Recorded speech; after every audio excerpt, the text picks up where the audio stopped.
भूतेषु शक्ति रूपेण संस्थिता नमस्तस्यै नमस्तस्यै नमस्तस्यै नमो नमः। नेपाल में स्थित अति प्राचीन मंदिरों में एक प्राचीन मंदिर माँ बागेश्वरी का भी है। माँ बागेश्वरी सिद्ध शक्तिपीठों में से एक है और पौराणिक कथाओं के अनुसार ऐसी मान्यता है कि माँ सती की जो जीवा है वो यहाँ पे गिरी थी, इसलिए यहाँ पे शक्तिपीठ का निर्माण हुआ, शक्तिपीठ की स्थापना हुई। जो पौराणिक किंवदंती है, जो कहानी है, उसके अनुसार राजा जनक ने एक यज्ञ का आयोजन किया था देवताओं को प्रसन्न करने के लिए, लेकिन उस यज्ञ में भगवान शिव को अपेक्षित कर दिया गया, उनका अनादर करके उनको नहीं बुलाया गया। इसकी वजह से भगवान शिव काफी नाराज थे।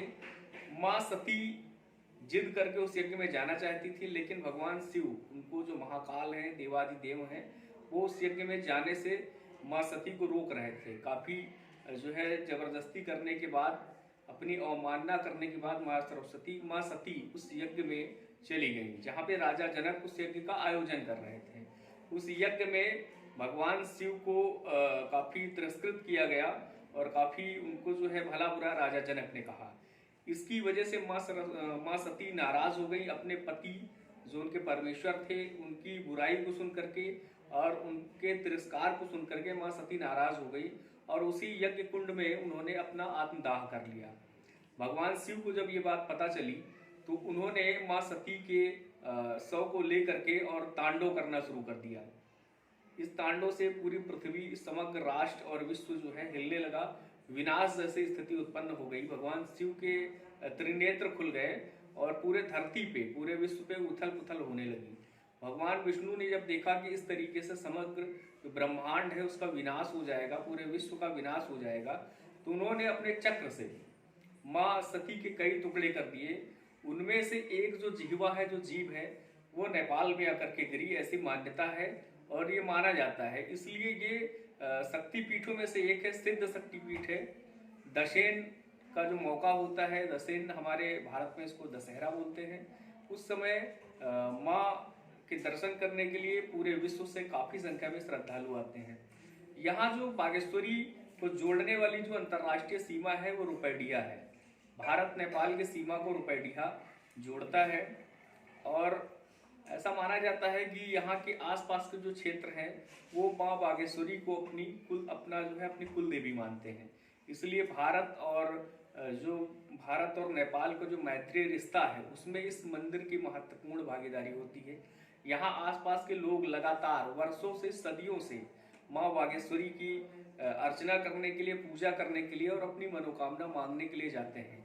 भारत नेपाल के मैत्री संबंधों में माँ बागेश्वरी की महत्वपूर्ण भूमिका रहती है और ऐसा माना जाता है कि माँ बागेश्वरी की कृपा से भारत हमेशा से, नेपाल भारत का मित्र राष्ट्र रहा है और आगे भी रहेगा। बीच में कुछ समय तक जब माओवादी आंदोलन चला, माओवादी आंदोलन के दौरान भी माँ के दर्शन की जो परंपरा थी वो बाधित नहीं हुई। माओवादी भी इसमें सहयोग करते थे और श्रद्धालु पूरे विश्व से माँ बागेश्वरी के दर्शन करने के लिए जाते थे। इसके बाद अभी हाल ही में जो कोविड है, कोरोना नामक महामारी, जिससे पूरे विश्व में लॉकडाउन लगाया गया, उस दौरान नेपाल में भी लॉकडाउन लगा और उस दौरान जो नवरात्रि पड़ी उसमें श्रद्धालु नेपाल नहीं जा पाए। इसके लिए श्रद्धालुओं को काफी खेद भी रहा, दुख भी रहा।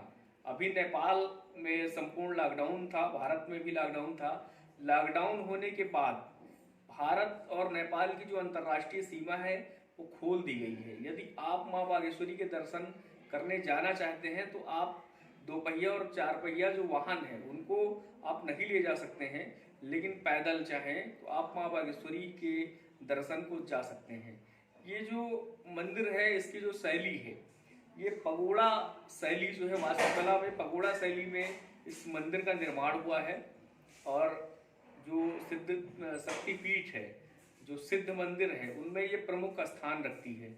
इसके अलावा नेपाल में जो नेपाल है वो काफ़ी छोटा राष्ट्र जरूर है, लेकिन काफ़ी समृद्ध और खान पान के मामले में, परिधानों के मामले में काफ़ी समृद्ध राष्ट्र माना जाता है। यदि आप माँ बागेश्वरी के दर्शन करने जाना चाहते हैं तो आप जो है बहराइच मुख्यालय से 60 किलोमीटर की दूरी पे रुपैडिया बॉर्डर है, जो भारत और नेपाल की अंतर्राष्ट्रीय सीमा को जोड़ता है। वहाँ से आप पैदल माँ बागेश्वरी के दर्शन करने जा सकते हैं। कोविड-19 कोरोना के समय से अंतर्राष्ट्रीय जो सीमा है नेपाल की वो सील कर दी गई थी। एक बात और है कि नेपाल जाने के लिए, चूंकि नेपाल भारत का मित्र राष्ट्र है, इसलिए नेपाल जाने के लिए किसी भी प्रकार के वीजा और पासपोर्ट की आवश्यकता नहीं होती है।